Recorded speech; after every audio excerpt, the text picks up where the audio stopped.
Okay.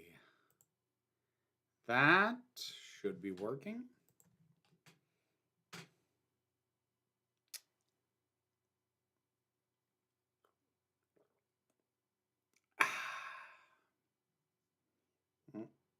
There we go.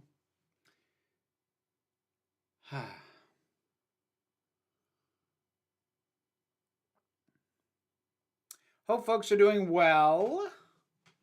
Hope that March is treating you okay so far. It's early, I know, but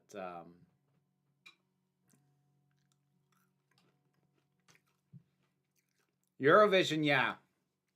I know nothing about Eurovision. I mean, I know what it is, and I know that it exists. And that's about it.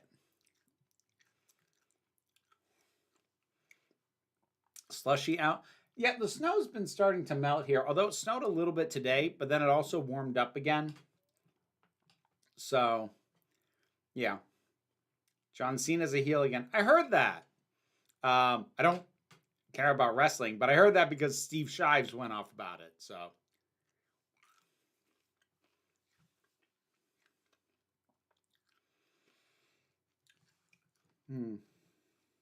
music you like? What, like in general?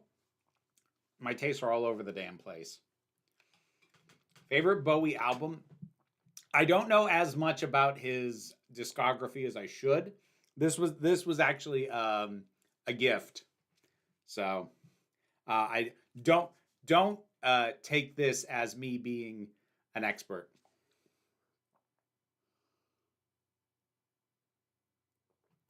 I did see that, Sir Jedi.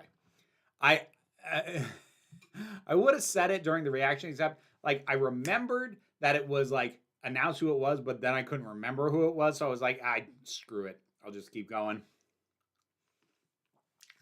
Yeah, in general, most of it probably falls under either rock or pop, broadly speaking. I did, John. It was real sweet. He did a pretty good cover. It's not a song that I would think to do as like a acoustic guitar cover, but no, he did it well. What are your thoughts on the Jackass franchise? It's kind of funny. I've seen like I've seen the bits of it. It's kind of funny. And like I tend to give the Jackass guys for the most part a bit more of a pass than I do most prank things, because like they are about 90% of the time only pranking each other. So like they signed up to be put through this. And maybe they don't always know what's going to happen, but they did sign up for nonsense to happen to them. So I'm more okay with it than others. Quick reaction to the Oscars. I haven't seen most of the movies that were nominated, so I don't really have an opinion. I'll tell you what I will. Okay. I'll tell you what, though. So, let's take a quick second to talk about Jacques Audiard, the writer, director behind Emilia Perez. So, after the awards, there's sort of like the, I guess for lack of a better way to put it, exit carpet, where like people will be asked some questions, and he got asked by a Rolling Stones reporter. So, she said, nobody brought up trans issues during the night. Do you want to say anything about that or about what's happening with trans people, given the fact that, he made a movie about a trans character, and through a translator, his answer was, oh, well, I didn't really have the opportunity because I didn't win Best Director or Best Picture. If I had, I would have said something. Forgive me for breaking my usual don't swear on the live stream rule, but motherfucker, this was your opportunity. She gave you the opportunity to say something, and all you did was backhandedly bitch about not winning bigger awards than you already fucking won. You horrifying, arrogant, just completely incurious, uncaring asshole. I never want to hear from this guy again. Oh my God. Ha. Okay. Had to get that out of my system. Okay. So I have now seen Nosferatu, which was very good. I think it was only up for technicals, though, wasn't it?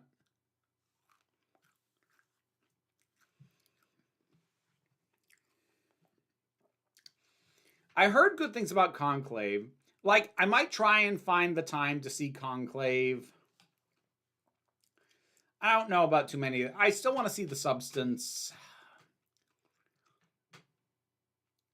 I can't think of too many others that are high on my list to try and get to. Oh, Scott, you don't want to know how I really feel.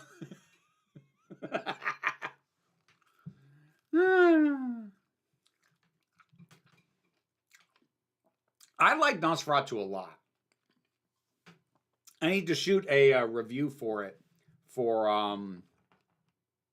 the break room, but I liked it a lot. I thought it was really good.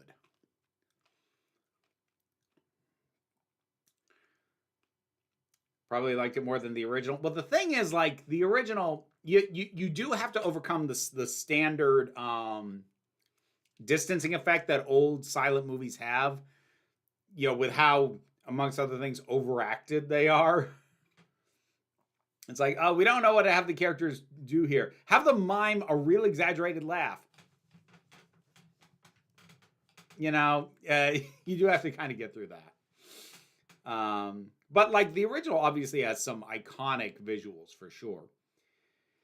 We've heard of the Triple Crown of acting, but now Paul Tazewell has won the Triple Crown of costume design. Emmy, Oscar, Tony. Oh, very cool. Nice. The Brutalist is worth a view. I don't think I have the spoons for that one. Angus, Dune Part 2. I mean, maybe eventually, Robin. Like, honestly, I think the only reason I'm probably going to eventually get around to Dune Part 2 is I'm real curious to see how he does Dune Messiah. And if I'm going to watch that, I kind of have to get to Dune Part 2. In and of itself, I don't care that much. Ugh.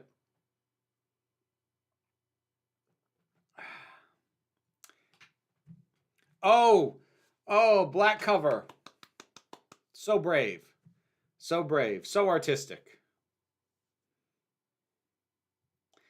As a Brit, don't often catch your streams. Glad I could. Well, glad to have you here. Doctor Who Dawn. Have you heard of the animatic pilot, Pretty Pretty Please? I Don't Want to Be a Magical Girl, that's getting a lot of views right now? I have heard of it. It's one of those things that I'm like, I feel like I should do something to, let's be blunt about it, capitalize on that. I'll just admit to the mercenary nature of it. I don't know whether or not to do it as a review or to try and do it as a reaction. I don't usually do that kind of reaction content, and it'd be a pain in the ass to edit.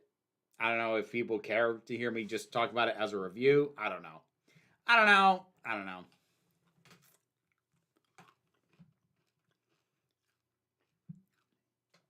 Would you ever want to meet Tommy Wiseau in person? No.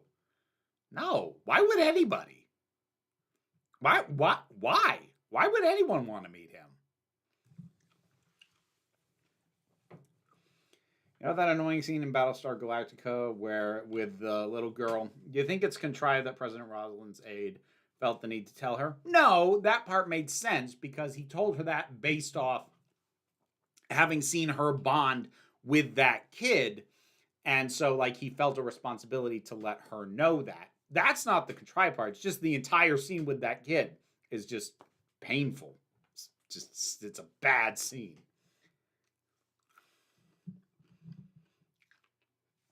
As much as people like to take pot shots at Adam Sandler's career, are there any films of his that you'd say are actually worthwhile? There probably are.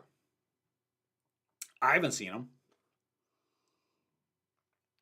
That's not the backhanded thing it sounds like. I have not seen very much of his stuff because I remember watching Billy Madison in the 90s and being very confused as to why so many other people my age thought it was funny.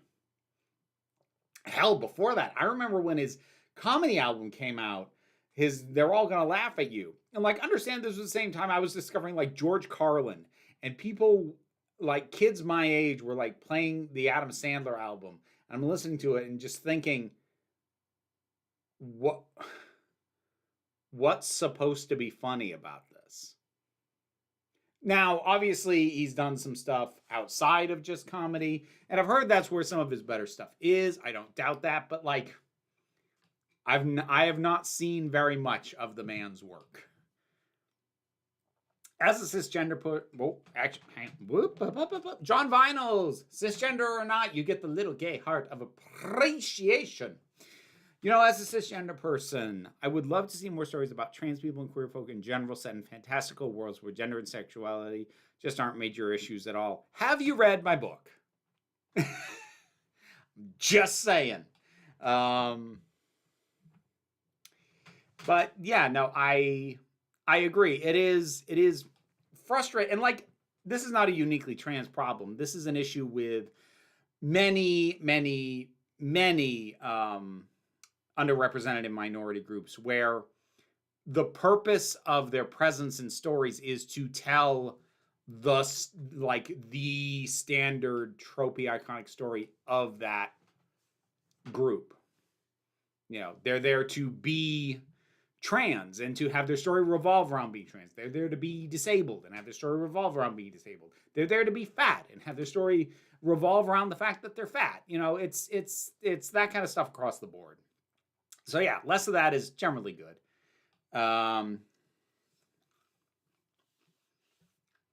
Amelia Perez, who is this movie for? Critics. It was for critics. That's pretty much only who it was for. Can't say I was super thrilled with Zoe Saldana's answer either when like somebody asked her after she won about like the reception of the movie in Mexico, and it wasn't the worst answer she could have given, but it wasn't great. I wasn't thrilled with that. Are you familiar with the Australian rock band called King Gizzard and the Lizard Wizard? I am familiar insofar as I have heard that name before. I've definitely heard that. But that's all I've got. John Vinyl's back again. Thank you very much. I really do appreciate it. Which is why I was so pleased with the references to man, woman, or gray in the opening excerpt of a certain novel called Dream of Fire. Oh, thank you, John. Yeah. I made the decision fairly early on in the writing of that book that I wanted to have queer characters, but I wanted it to exist in a world where that wouldn't matter. Which actually, in at least one case, made it so like I couldn't actually figure out a way to identify that a character had a non-heterosexual sexuality, because the nature of where that character fit in the story, there was no organic way to touch on it, even as like there's like one line that's a tiny hint towards it, and I don't think anybody has caught it. But because that's like the one downside. When you make it not a big deal, that also means that it can sometimes be harder to find reasons to point it out. Have you seen Honora? Just wonder if you have a take on its position on sex workers. I haven't seen it. I'm guessing I'm hesitant to for that exact reason. Every now and then, I have people tell me like, "Oh, you should see this thing that's about sex workers," and I usually end up real frustrated by those things. So I don't know. I might watch it eventually. No promises. I do not prioritize best picture winners as like, well, gotta be sure I see that. No. There's a ton of best picture winners I've never seen. Is the stage version of Wicked ableist?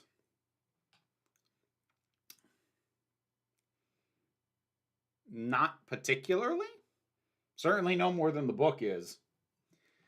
The any problems that exist with that show, it's pretty much all worse than the book.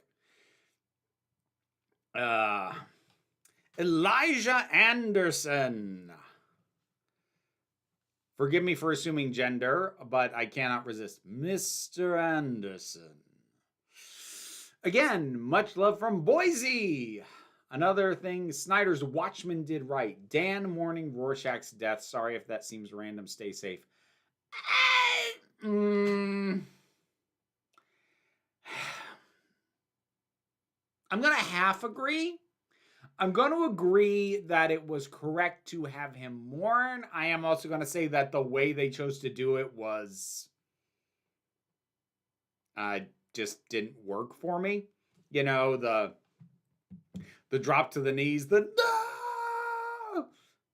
no!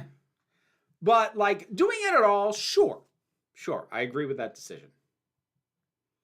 Watching Repo the Genetic Opera for the first time on this Saturday. I loved it, surprisingly. I'm glad you did, Jason. I adore that movie. But whenever I say that, I'm like,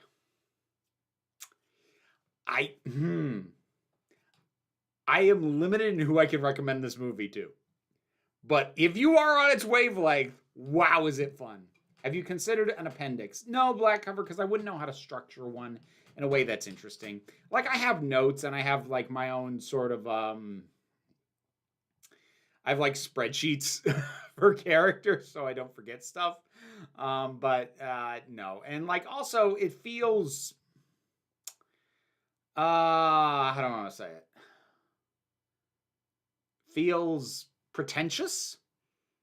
Like, as a fantasy writer on their first novel to include an appendix. I don't know. It feels a little pretentious to me.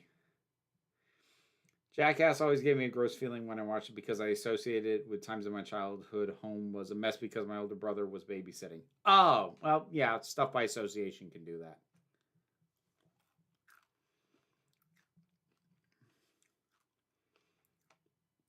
TV show you watched as a kid holds a special place in your heart?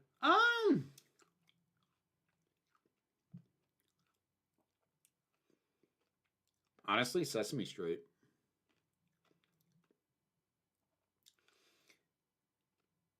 The Doctor Who Dawn, you must have come in just after I went off on that.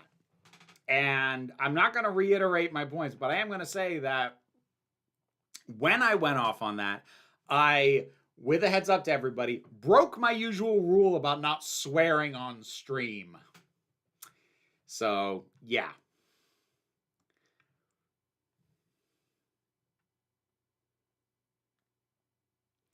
Yes, the stage version of Wicked is ableist and obnoxiously so, signed a full-time wheelchair user. And I won't argue with you, Context Wrench. Like, I'm working on fairly faded memories of the stage play. I haven't seen it in, 15 years? Something like that. It's been a long time since I've seen it.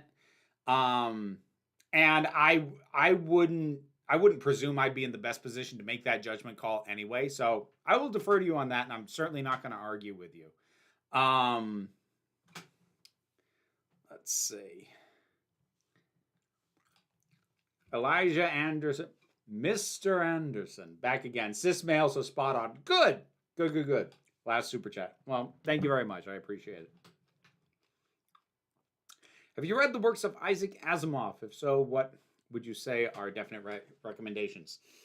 Asimov is one of those guys I tried to read because like I knew he was important, but I couldn't quite get into it. and I never tried again. I tried to read him when I was a teenager. Couldn't quite get there, and I haven't gone back and circled back around to it.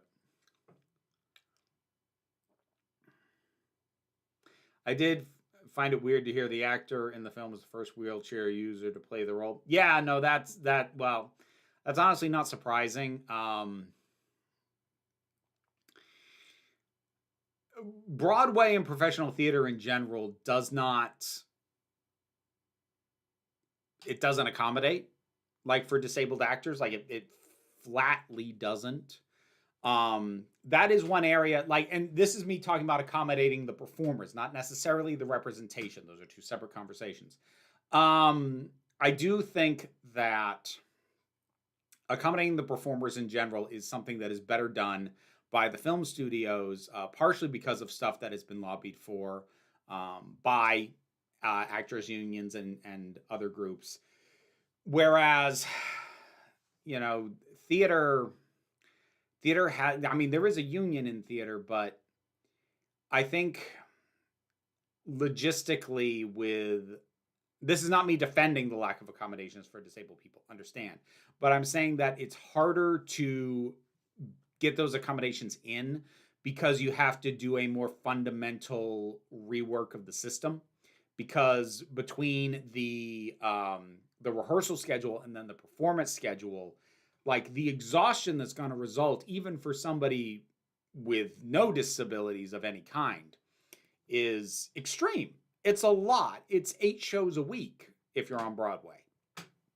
And the ways to make that more accommodating for any number of disabilities would involve a lot more reworking. And anytime that it requires more work, it makes it harder to get it done. Whereas Hollywood, at the very least, you get, the downtime between shots. You can schedule based off, various things in terms of actors' availabilities or limitations or what have you. It's a lot easier to work around that stuff than it is with a stage show, especially considering that once a show is out of previews, the script is locked in. You can't change it.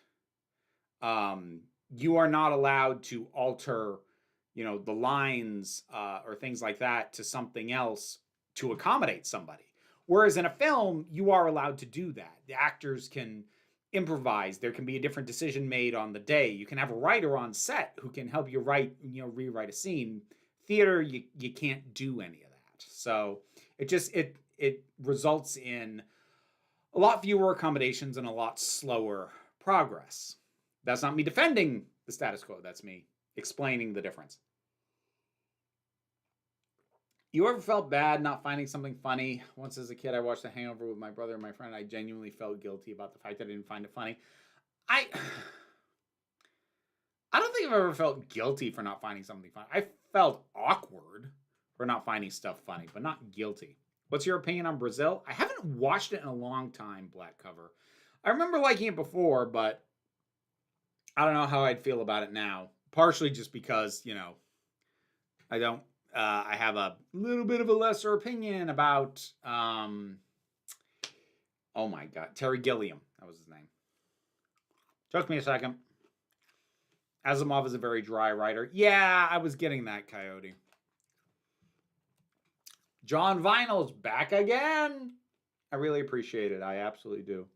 Also, where's my big epic? Sondheim means Disney Renaissance style musical based in trans identity and or Mexican mythology, aside from maybe Coco and or the Book of Life, mayhaps. Yeah, I think those two would be the closest. I think they're missing the at least explicitly trans narratives. You can always insert trans headcanon, and I encourage you to do so.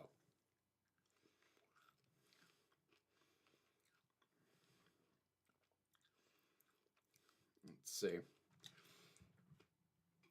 Word Makers Workshop. Thank you very much for the super chat. Ducking in to say you're awesome. Hides in conflicting time zones. Tuesdays are also my game nights, so I usually miss these. Well, I hope your game nights go well when you have them.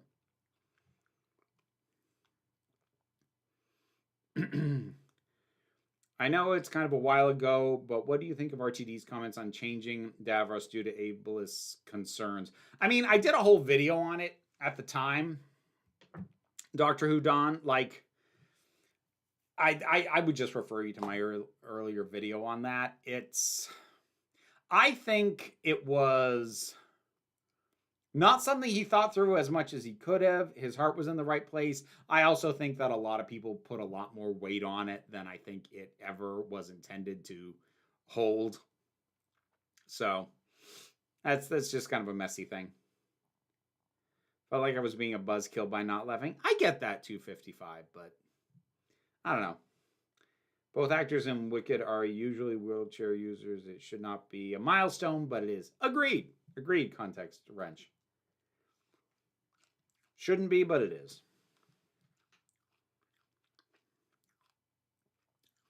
Sweeney is so camp, especially stage version. Oh!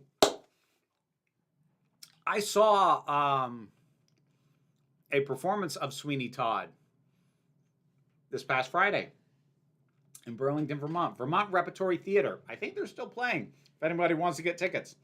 It was good. Everybody was good. Their Mrs. Lovett and their Toby were exceptional.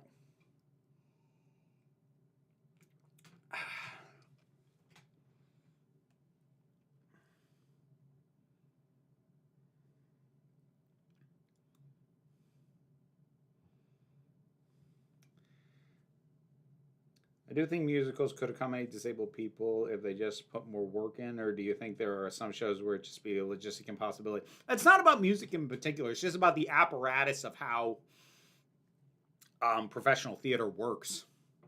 And it has to do with the entire industry. It has nothing to do with musical specific. We were talking about musicals as the example, but like it's not a musical specific problem.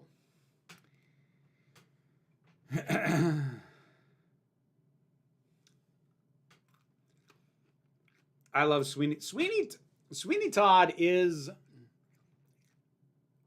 there's like 3 parts left on my list of, I'd love the chance to play that, and I probably never will.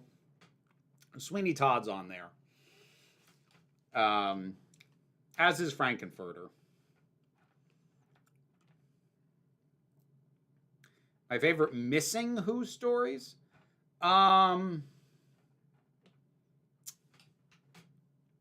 I mean, probably Shada, but I'm biased because, you know, Douglas Adams. Do you have a guilty pleasure / comfort movie? Well, those would be 2 completely separate questions. Because my comfort movies are things like Nimona or Kung Fu Panda or How to Train Your Dragon. Those are my comfort movies. Guilty pleasure, I don't really do guilty pleasures because I don't feel shame in the things that I like. But like in terms of movies that I like but also won't defend and won't argue are good, that's stuff like the 80s live action Masters of the Universe, the remake of House on Haunted Hill, 300, Ginger Snaps, Dog Soldiers. Like, all of these have merit in some way, shape, or form, but there are also movies where, like, if somebody else told me, I think that's a bad movie, I'm not going to argue. Are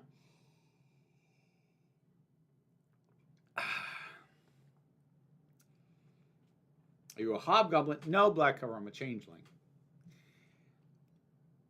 I mean, just seeing a trailer for Elio, I really wish Luca, Soul, and Turning Red had gotten theatrical releases. People dismiss those movies so quickly, but I think they're some of Pixar's best in years. I really liked Soul.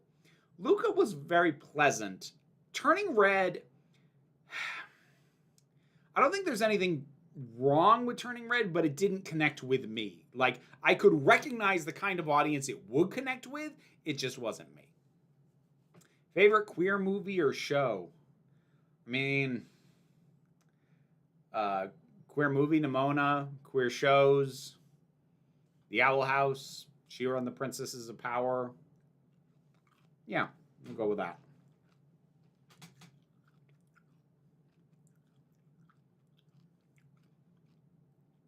Yeah, 255. What I was talking about was just the nature of the rigorous process of rehearsal and then performances, and that there are not currently rules in place that require accommodations for, you know, a lot of disabilities, for exhaustion, for really any of that. And whole swaths of the process get, just in terms of how it's done, gets complicated trying to accommodate for somebody disabled. And again, that's not me saying you shouldn't do it. That's me saying why it doesn't happen.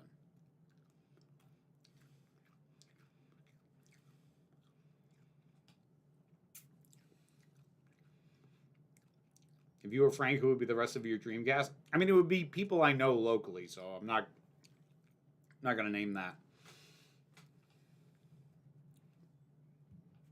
John Vinyls, oh my Zeus, 300 is so Olympian, dang racist, especially against the Helots. I know.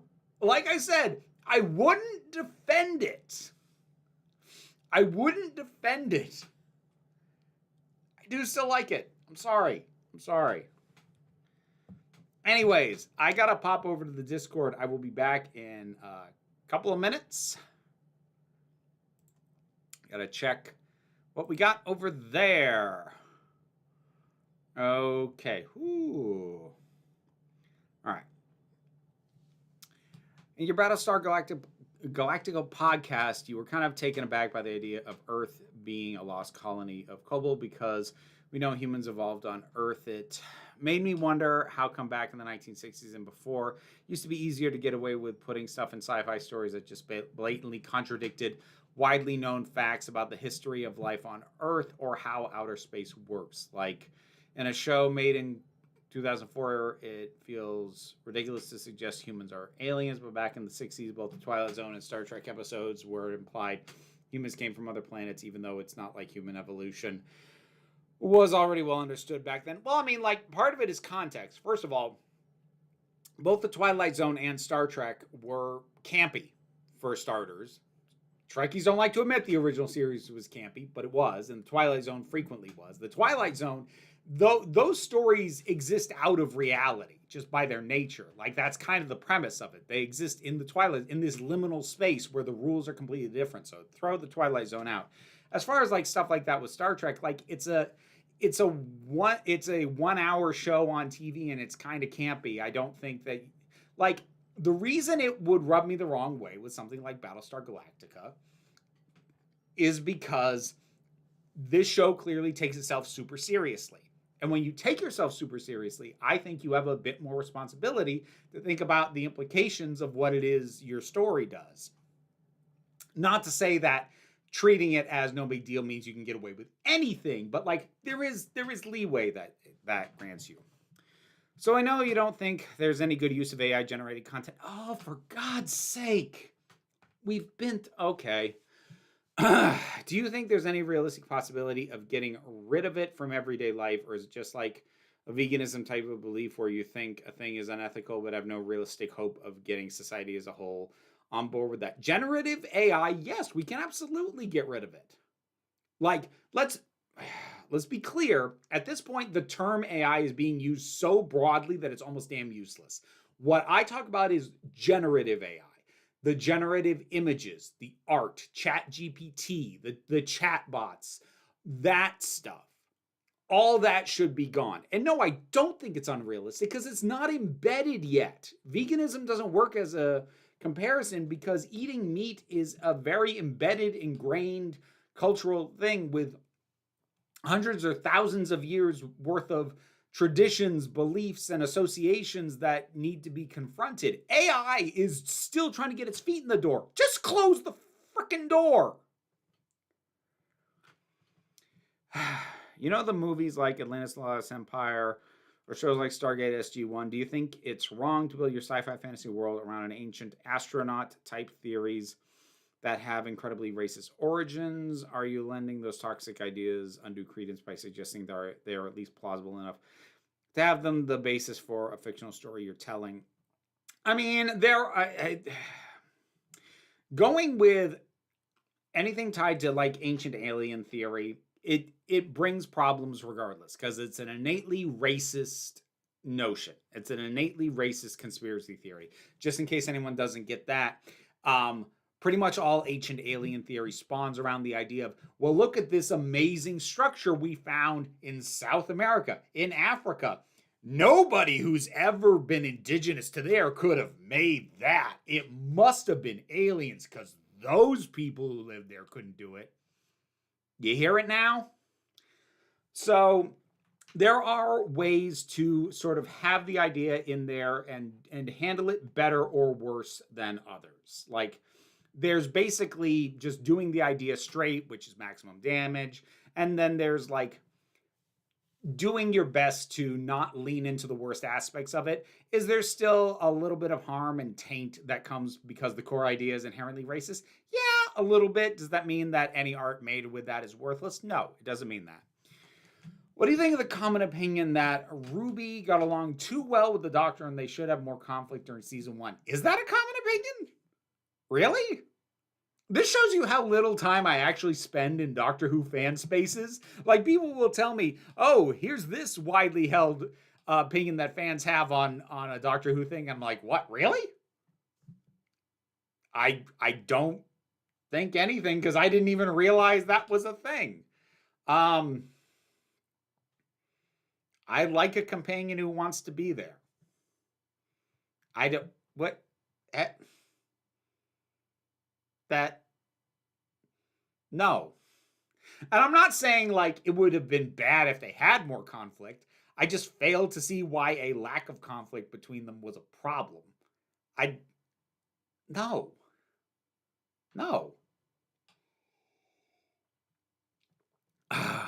What do you find is less believable? That Sutekh would keep the Doctor and Ruby alive to find who Ruby's mother is, or that the Time Lords would lock the Doctor in a confession dial for 1 billion years to find out who the hybrid was? Well, to be clear, I don't have a problem believing either of those. Like, I have problems with both of the stories you're referencing. That specific aspect is not a problem that I have with either one. That having been said, if you're going to make me choose between them, I find it slightly less believable of Sutekh doing that, whereas the Time Lords are bastards. Of course they do that. Especially because the Time Lords didn't think he would stay in there for 1 billion years. They assumed he would just confess to get let out. So it wasn't exactly their plan to trap him for that long. Why do you think Doom Part 2 was snubbed by the Oscars despite being consistently voted as the best movie of 2024 in online polls? Because critics and audiences have different standards, and it's the second part. Like, sequels, the Academy doesn't super love sequels. Critics were more enamored with different stuff than audiences were. Like, it's weird comparing the Oscars to an online poll of like the general movie-going audience. Like that trying to compare those two is like trying to compare apples to assholes. Are there any characters you're particularly gravitating towards in Battlestar Galactica? Little early for that call. I think at the moment I would go with President Roslin. I like her a lot, but it's a little early for me to make that call. Any thoughts on Alien or its sequels? First one is an amazing horror movie. Second one is an amazing action movie. Third one, if you get rid of the fact that they killed Newt to do it, is fine. It's not great, but it's fine.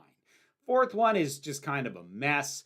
Romulus is not good, and I've soured on it more and more and more as time has gone on. They need to stop making movies. I am still mildly curious about the Alien TV series because I do think there's enough interesting stuff in that universe to explore, but the movies will always keep centering the xenomorphs specifically. There's nothing left to do with that. Prometheus was flawed, but had a lot of promise, and I was really excited for the sequel to that until we got Alien Covenant. It was like, we're going to ignore all the potential and just make another Alien movie. At that point, it was just like, bite me. It's a franchise that shouldn't have been a franchise, to be blunt about it. I may be mistaken, but I thought I saw The Substance on February docket, but not The March docket. Do you have any plans to review it? It's my favorite 2024. I do definitely still plan to review it. I thought I was going to get to it last month. I don't know if I'm going to get to it this month. I'm going to get to it. I just don't know when. Do you have a favorite Gene Hackman film? The correct answer, of course, being The Conversation. I've never seen The Conversation. Favorite Gene Hackman film?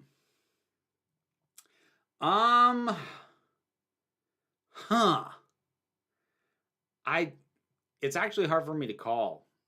Like whenever he shows, he's one of those actors who is good in everything, even if the movie isn't good. For some reason, like when people have asked me that, the movie that's come to my mind is Enemy of the State with Will Smith, and I don't know if I like that answer, but it's the one that keeps coming to my head. Does anyone care about Mrs. Flood? The correct answer being, of course, being RTD must. Well, like, he assumed people would. I don't know what other people care about. Like I said, I don't hang out in the fan spaces. Would you rather be a talented painter or a talented sculptor? Of course, maybe you are both. I am neither. Yeah, I'd rather be a painter. It seems like you'd be gentler on the hands. Merlot or Chardonnay? Chardonnay. What would your custom-made sonic screwdriver look like? I have a custom sonic screwdriver. I've shown it at the start of some videos before. All right, I'm gonna get it. I'm gonna have to turn the camera off for a second.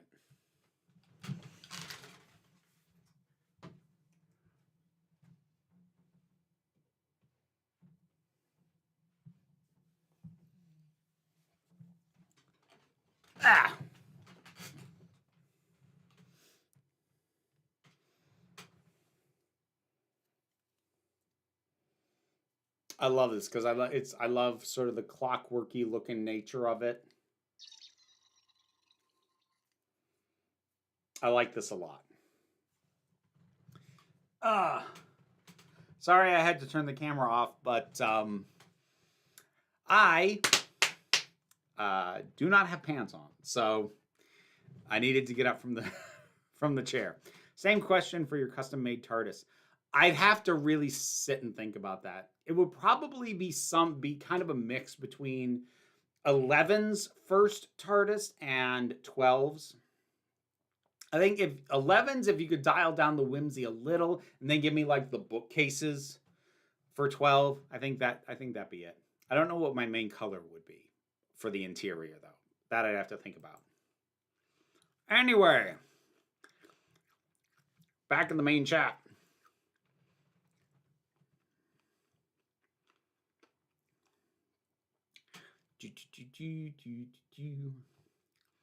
All right.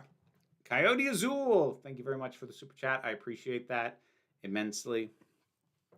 Read Kieran Gillian's 3 as an antidote to 300. He specifically wrote it after reading it and getting pissed off. Oh, that sounds interesting. I don't know when I would have the time to do that. Somebody would probably have to pay me, but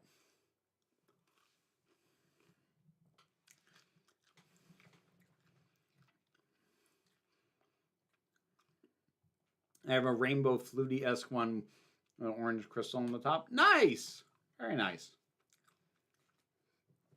Main interior of the TARDIS, fuchsia! You've redecorated. I don't like it.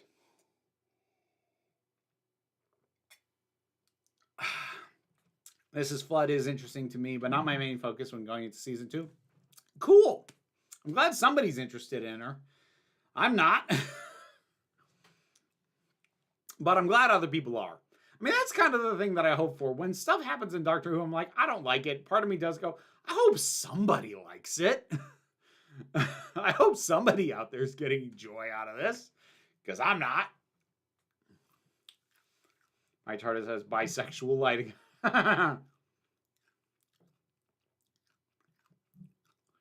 Remember you did a video about your favorite scene of the 9th Doctor. What would be your favorite scene of the 10th Doctor? That is a good question. I'd have to think about it.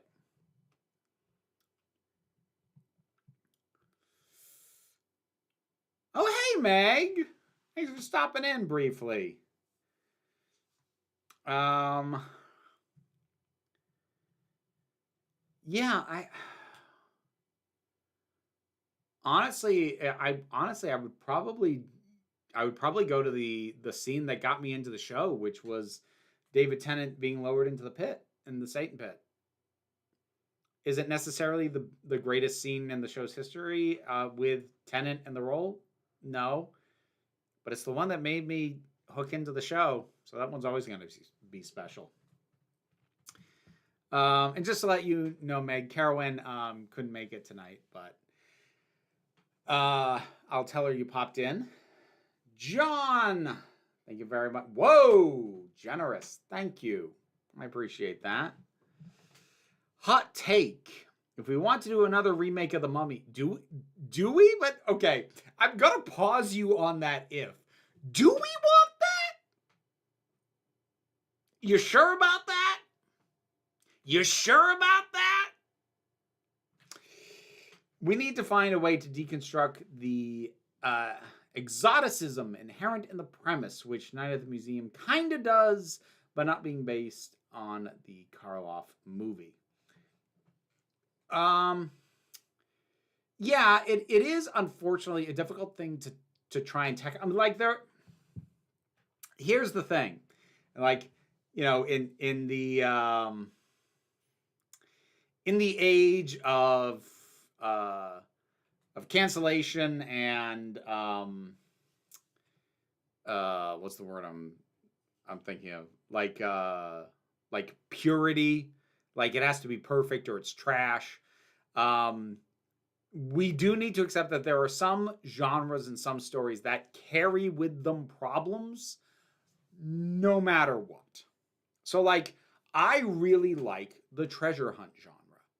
I like Indiana Jones. I like the Angelina Jolie Tomb Raider games, movies, whatever. I like that kind of stuff. Mostly, though, those are steeped in a lot of exoticism and colonialism and a lot of other nonsense that you can't ever fully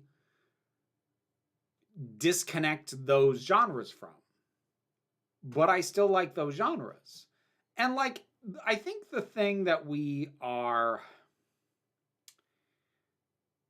kind of bad at remembering, like, as fans, as media analysts, as viewers, what have you,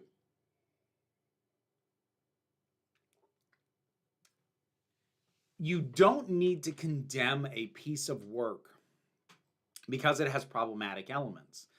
The reason it's worth recognizing them is so that they aren't subconsciously influencing you in ways you aren't aware of. If you have an awareness like this piece of art does this thing, and I know that thing is bad, that awareness helps insulate you from being influenced by the ideas that could, if unrecognized for the harm that they can cause, be a bad thing for you. It's not a problem to take in media that has elements of misogyny, racism, colonialism, ableism. I'm not encouraging you to go out and, like, you shouldn't be seeking out media that specifically has those problems. But media that has those problems doesn't mean that the media has no value, but it is still important that we recognize that those are problems so that we can be aware and do our best to not be influenced by those problems recurring in our media, and to hopefully also get more media that doesn't have those problems. So, Supreme Omega, sneaking in towards the tail end. Was Marvel the only one doing angst in the Silver Age? Because the DC Silver Age soups can be surprisingly melancholic. Death in the Legion and Doom Patrol. I don't know a ton about DC Silver Age, so I couldn't really tell you. I actually don't even know that much about the Marvel Silver Age, but I know a little bit more than what was going on in DC. I think the major difference was that Marvel tended to have a lot more grounded problems for its characters to be dealing with in its Silver Age. The classic example being Spider-Man, who has to make class and later on pay rent, and his aunt can't pay her medical bills, and these aren't treated as little problems of the week. These are fundamental issues of his life, and I think that was the way in which it was. So I don't think it's an absence of angst. I think it's a different flavor. DC at the time, it was more angst was a thing that could happen, whereas with Marvel, angst was a thing baked in for more of its characters. The Ink and Mummy episode of Buffy aged so badly. Well, it aged badly, and it was bad in the first place. And that was a bad episode to start with.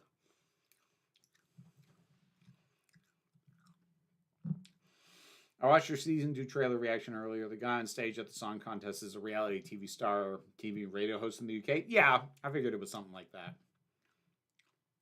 Some folks named him in comments on that video, and it means nothing to me. Just finished the Doom Patrol show recently. The ending broke me. I need to get back to that. I finished the first season, and then I started the second season, and then I got buried in work, and I haven't gone back to it. And I need to try and get back to it. DC always felt more like a pantheon of Greek gods and deities, whereas Marvel felt more down to earth, not literally, but along those lines. Yeah, I mean that's usually the way most fans will delineate between them. DC, by and large, there's exceptions in both camps, but by and large, DC is about gods among men, and Marvel is about people, is about ordinary people. So the ways in which they manifest angst and all the rest of it tends to be a bit different. DC tends to go more operatic, amongst other things. Supreme Omega, back again. On DC, did all the multiverse had to be nuked with Crisis because Earth 2 and 3 could have been kept, because collapsing it all into one Crisis created a mess? I mean, it created a mess because they did the whole thing a heck of a lot faster than they should have, and they didn't give everybody a proper heads up to wrap their stories up. But yeah, for what the idea was supposed to be, yeah, they kind of did need to cram it all down into one. Otherwise, what was the point? That was kind of one of those concepts where you either go whole hog or you don't do it. John Vinyls, thank you again. You have been very generous tonight. One of my favorite aspects of Nimona is how it's a kid's film that lets its heroine/title character be morally ambiguous and imperfect. Yeah. Yeah. And be in pain. Be angry.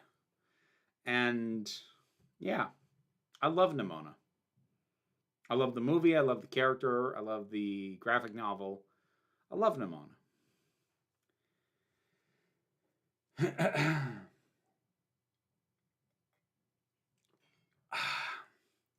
Did you check out the new Spider-Man show? Nope. I didn't find the time. And I also didn't care enough. Yeah, Michelle Trachtenberg, that was sad. And that was real sudden, too. That kind of came out of nowhere. Well, thanks for stopping in, Meg, while you could. I appreciate it. Nimona's not a girl. She's a shark. Oh, Nimona.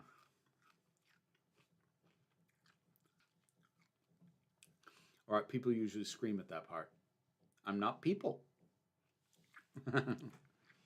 Oh, she's the best. And I will never stop loving... I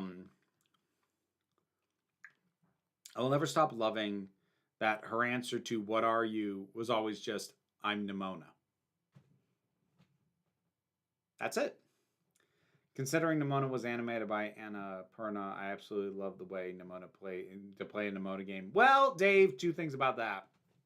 The first is Annapurna was a distributor on it. They weren't the they weren't the studio that made it. The studio, I think they finished it. It was Blue Sky who made it, but then got shut down when it was about 75% done. As for the games, I don't know what's happened since then, but last I knew, Annapurna's entire games division walked out. That was last year. I don't know what happened after that. Friendly Neighborhood Spider-Man is surprisingly good. I wasn't expecting much, so I was unprepared for how good it got. That's good. I just like... I am so sick of High School Spidey. Like, I'm so sick of Peter in high school. I'm sure it's good. I'm sure it's good. I'm just sick of it, though. You know, it's like if you've been eating nothing but pizza for months, and then you get taken to like, oh, this is the best pizza place in town. Like, I'm sure it is, but I'm real sick of pizza.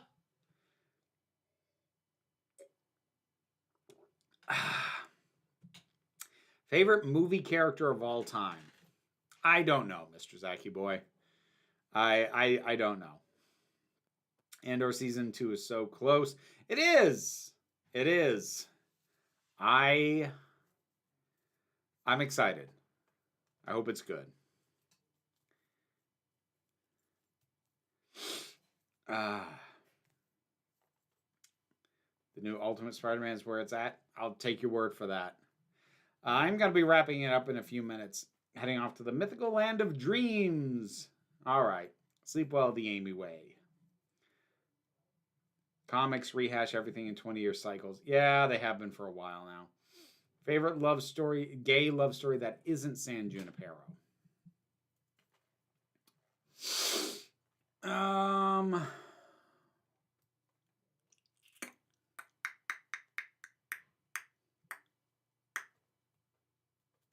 Thinking.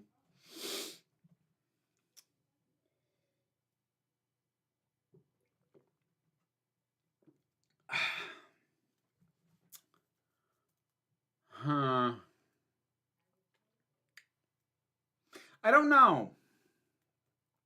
I don't know, because I'm thinking of stuff like Owl House or She-Ra and the Princess of Power, and I do love those stories and those connections between the characters, but I wouldn't like call them like some of the great love stories. I would consider She-Ra to be, I more appreciate the story of redemption on that one, and Owl House, like, it's adorable and it's sweet, but I wouldn't label as one of the all-time great love stories. So I don't know. I don't have an answer to that one.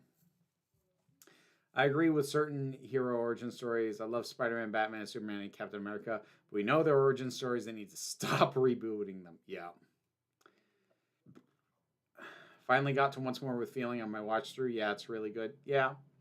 Yeah, it is. Where do we go from here? Where do we go from here? All right, let's see. Where did I put? John Vinyl, sneaking in one more time before we wrap up. Thank you very much. It's actually a real important detail how much Nimona defines herself by her name, while the director is the only character in the story who has no proper name whatsoever. Not unlike Horde Prime. Yep. Yep. Nimona.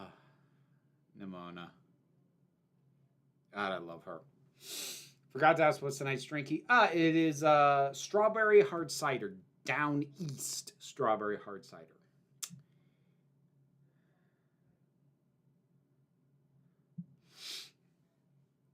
Do you think that in order to do something new with the franchise of Doctor Who that they should try and make a series of films or a trilogy of movies? Nope. No, I do not. I do not think that at all. Phil Padgett, comedian, right at the last minute. What two new Who docs would make the best double act? 12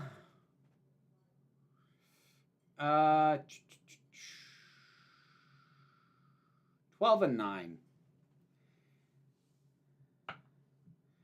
All right. I am going to wrap it up there. Thank you all very much for joining me. Their Saturday's video I just shot today. I need to work on editing. I don't know how long it's going to be in early access. For members and Patreon supporters, I apologize for that. It's you may have noticed I've had multiple weeks in a row where I've had extra videos in the week. So like a lot has been going on. So I am falling slightly behind where I like to try and be, but Saturday's video should be, assuming it doesn't get bumped for some reason, my Babylon 5 fan theory that I came up with over the course of the Jumpgate podcast that I am excited to share with people who didn't listen to the podcast. So that's Saturday's video. I will be streaming on Twitch tomorrow and Friday. I'm still playing Tunic. And Monday will be a new episode of Frack This Podcast. So thank you very much for joining me. I hope that you take care of yourselves and just be well. So be well, be safe, and be kind. Remember that you are beautiful, you are valid, and you are loved. You're the council, and I am just running the meetings. And until next time, this council is adjourned. McCavity!